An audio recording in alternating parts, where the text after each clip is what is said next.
Good morning. If you are like me and you love vintage linens, then you are also going to run into a little bit of a problem.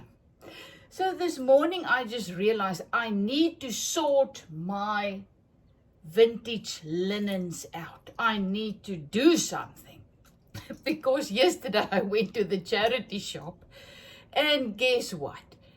There was more little beautiful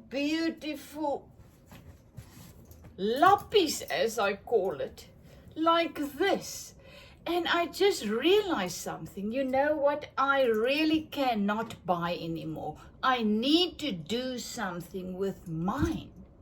So this was at one charity shop. And then we went to a next one. And there I found two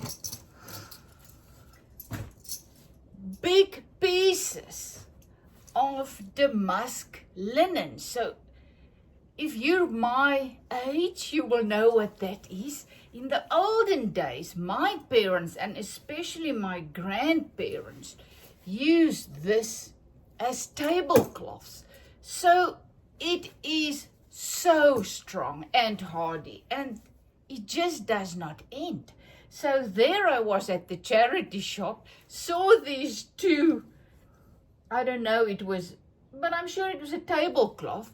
They're very dirty, very thin, lots of marks on it and stuff. But I just thought, $1 each. I cannot leave them because I will be able to do something with them.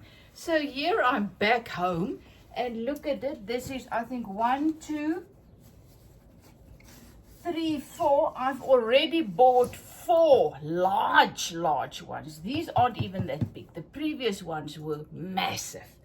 So I bought them. Then I have at another place. This was actually not at a charity shop. This was at the second-hand shop. So I paid more for them.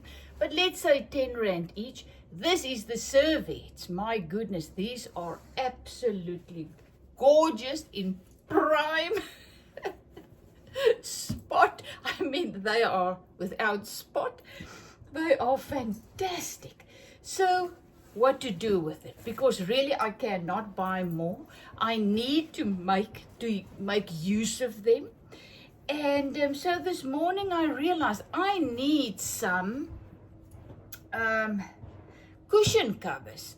And I remember I did make one years back, but it's really not, it didn't work so well. I'm just quickly going to finish this. So I'm going to just change it a bit, use some of my doilies to put on it. And voila, there I'm going to have a fantastic, sturdy, one of a kind, beautiful cushion cover.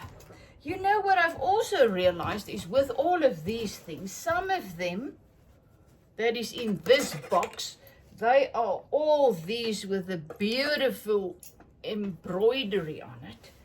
So I can use to make duvet covers. You just work them together. You just, like a laslappie, you just put them together.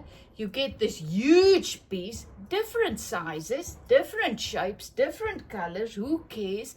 Then you just put some doilies on here and there to bring it all together, and you've got these huge, beautiful duvet covers. So I am not going to buy a duvet cover again. I am not going to buy cushion covers again because this is what I have. I love charity shops. I love buying things for next to nothing at charity shops. Plus, I love to create. So put those things together and I can create most of the things I need in my house, like cushion covers. So look what I did this morning. I took the one I made, I just changed it a little bit because it was actually for a large cushion, but a little bit too narrow, so it didn't work. So I thought, you know what, let me just make an ordinary cushion cover for an ordinary size cushion. And I just added, look there, some 2 doilies that you pick up for $4 or whatever. Nobody wants them anymore. So I added my 2 doilies onto, I used 4 damask, this huge things. I used 4 serviettes to create this cushion cover.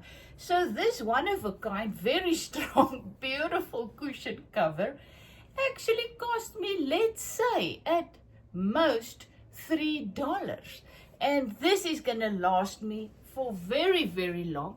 I don't use this on a cushion that I sleep on, because this is, can you imagine me waking up in the morning with a doily mark on the face? So this is just for the extra pretty cushion. I've got about 6 cushions on my bed. 4 is usual size, then 2 large ones, and blah, blah, blah. So this, isn't it gorgeous? So what to do with your many, many vintage linens charity shop finds, or what you've been blessed with. Some of these actually I've inherited from my mother, and she from her grandmother. But you know what? I am not going to leave it in my cupboard where moths is going to get hold of it, and cockroaches and mice and things. I'm going to use it because the joy that I get from just looking at these things and just using them, and just, I make clothes of them. If you've been on my channel, you'll see many, many videos of mine. I'll link a couple below where I've made tops and dresses and whatnot, curtains from these things. And you know what? What I love is kind of stylish clothes, even if they are made of this. So I make sure that my clothes that I create doesn't look like a tablecloth. I don't want to wear a tablecloth, but I love the fabric. I love the things embroidered on it. So I use them very subtly and very beautiful to create a dress or a little top. So you can use it for anything, but if you really need to use it for something that you desperately need, use it for cushion covers. I mean, this is just going to be the most beautiful cushion cover. And if you don't know how to sew a cushion cover, this is an old one that I bought. It's part of a set. Duvet cover, 2 cushion covers, so you can see how beautiful that was. It was also on a sale. And how do you create a cushion cover? You just take an old one, you turn it around so that the inside is now, that you can see the stitching. And make sure that you see the stitching, because there's a thing that's folding back. So it's kind of difficult to figure that out. But as soon as you get the stitches, where did they stitch it? So I'm putting this little side in as well. So there you can see my outside stitches with the one open side. And then you can see one side is a little bit longer, that you just fold back, and voila, you just stitch there and there and there. And there you have a cushion cover that actually folds back like a proper one that you buy. Easier as this, it cannot be. Just make sure that you fold it before you stitch it by looking at the inside all the way. So then you will see this piece that folds back actually folds back from the one side over the other, but you will know what I mean when you dop jou kussing sloop om. Right, wrong side now at the outside so that you can see. So this is it. Thank you that I can share my journey with you. And this year, I'm actually more adamant than previously. I'm going to use what I have to create what I love. I'm going to buy as little as possible. You know, it's so easy, even if you don't have lots of money, to just go into the shop and just buy. I am not going to do that anymore. Like I said, yesterday I went into the shops, the real shop, and there was things like, it's definitely things that I will still buy, but I mean easy things like this that I can quickly make myself by using fantastic cloth materials.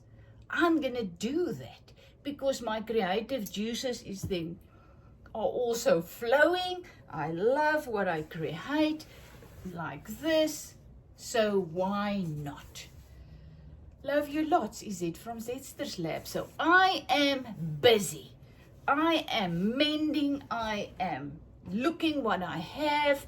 I am sorting my things out.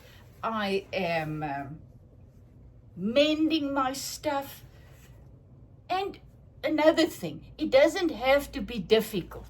Nothing that I do is difficult. That I've learned from a very small age. I do things as quickly and simple as possible, and that you will see on my YouTube channel with everything I do. So you don't have to stitch these things on perfectly. You can even use a needle and a thread to put them on. Nobody's going to look like this to see. I just zigzag them on. Put my machine on zigzag, and I was just zigzagging around about 1, 2, 3 times to get it nicely on the cloth, and voila. Just stitch it very nicely. This is the one thing. You've got to stitch them in place, lots of pins, and then you just sew or work by hand. You can take old cushion covers and put doilies on by just putting them on with a needle and a thread. Just as easy. Just do something with the doilies. And now guess what? When I'm starting to use these things, I can buy more. Why not? Love you lots. Is it from Zetster's Lab?